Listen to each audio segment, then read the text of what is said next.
গুনে গুনে মনে রেখো পাথরে কি করে শান্ত থাকা যায়? আমার দেখ, পাথরের আংটি পরানো আমি সব পাথরের আংটি পরাচ্ছি।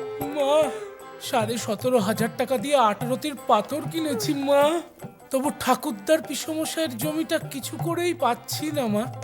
কেন মা, ওই পাথরের কেন? আংটিতে কোনো কাজ হবে আমারও না। ইচ্ছে ছিল একটা আমার বাড়ি হবে।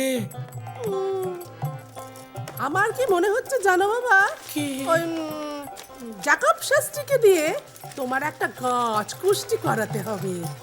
তাহলে একেবারে ছড়ানো ডালপালার মতো সমস্ত কারণগুলো একেবারে হুড়ুর হুড়ুর করে বেরিয়ে আসবে। তখন তখন আমি তোমাকে একটা 8 রতির ঘুমে দেব। হ্যাঁ বাবা? তোমার একদিন কি আমার একদিন। জয় মা। আচ্ছা তুমি এখন এসো। হ্যাঁ কিন্তু মা আমার বাড়িটা? হবে বই কি বাবা, হ্যাঁ, আমার নিজের বাড়িটা ঠিক থাকুক, তোমার বাড়িও হবে। হ্যাঁ এসো।